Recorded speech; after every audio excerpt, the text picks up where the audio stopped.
மடி மீது வளர்த்த பிள்ளை அடித்தாலும் வலிப்பதில்லை.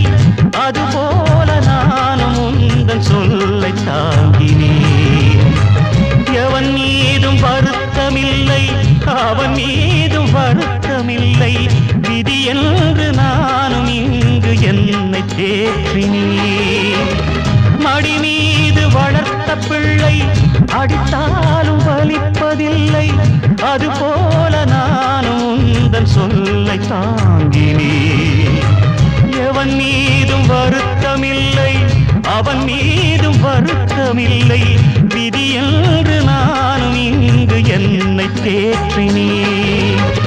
பெற்று போட்ட தாயும் விட்டு போனதோடு பற்றில்லாமல் வாழ கற்றுக்கொண்டதோடு எத்தனையோ பட்சி வந்து தங்கி